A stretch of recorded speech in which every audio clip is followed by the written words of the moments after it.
you're working for an organization doing outreach, you're working for the provincial government, leading the strategy, you're working on a media or part of the education and awareness campaigns and the training. Anywhere along there, we have survivors everywhere, and many survivor leaders that are working throughout that continuum. But you have to support them to get there.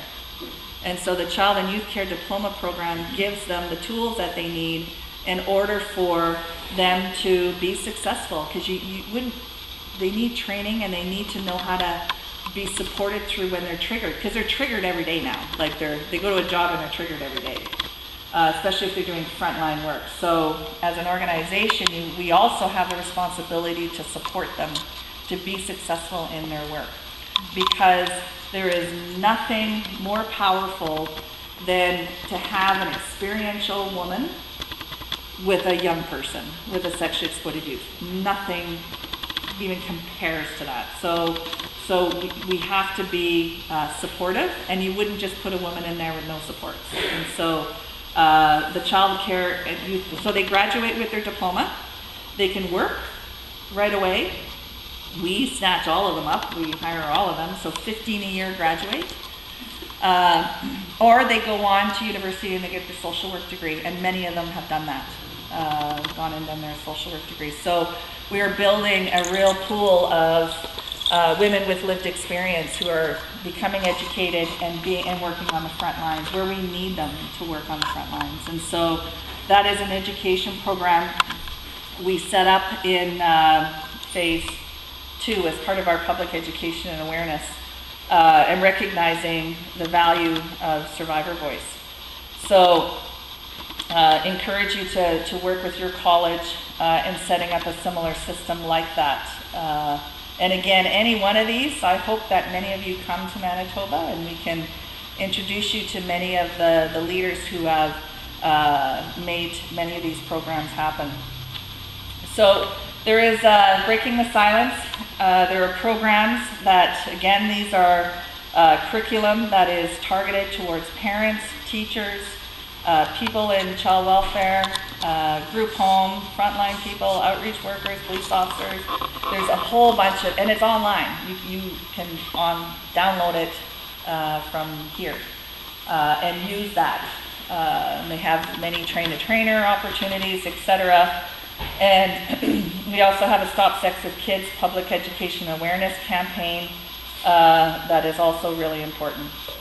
And then the child, youth, family, and community empowerment.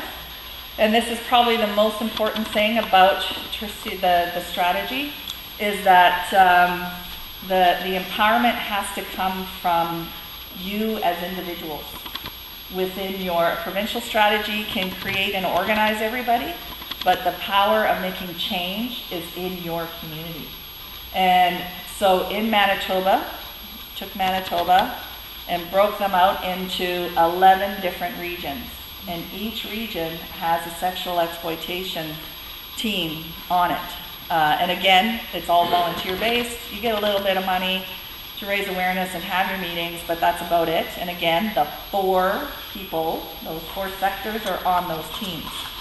And just to give you an example of the power of a regional team, is that in Thompson, which is about 9 hours north of Winnipeg, that regional team said, hey, we got a problem with cab drivers in our city, and they're either the traffickers, or they're the consumers, or they're knowing what's going on and doing nothing, or all of them.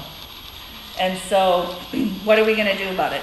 So they worked with the mayor and they worked with the taxi cab board, and they instituted a rule.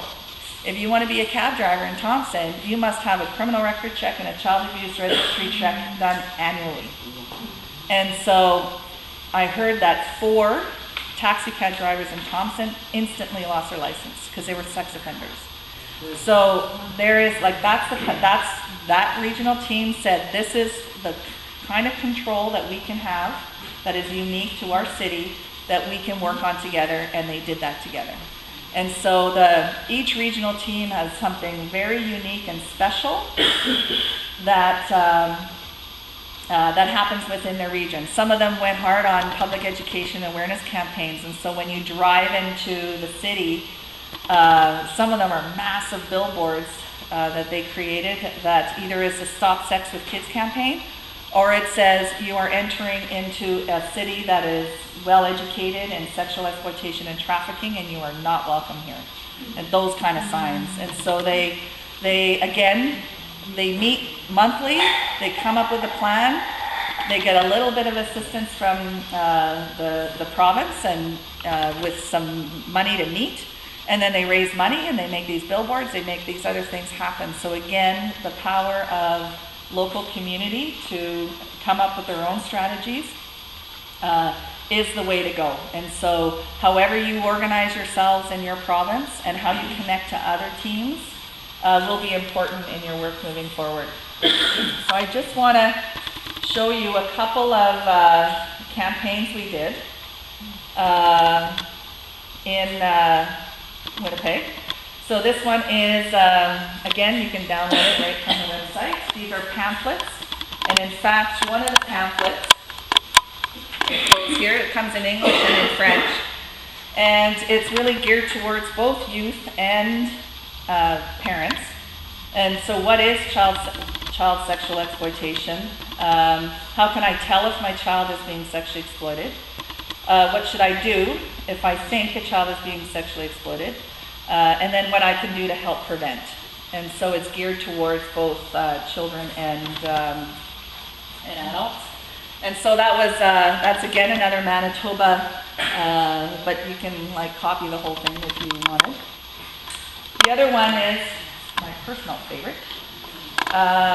Is a campaign called Buying Sex is Not a Sport. So we've had some big things go on in Winnipeg. Anytime you have men with money who are transient, you will have sex trafficking. We have proven it. And so anytime there are large sporting events or large events, there will be a rise in sex trafficking. There will be girls brought in. There will be sex trafficking happening. And so for every time there is a large event, so we had the Summer Games, we had the Grey Cup, and we had the Heritage Classic last year. All three of those, we have them on buses. We have them, in fact, this is the next one. We have what is human trafficking, the warning signs.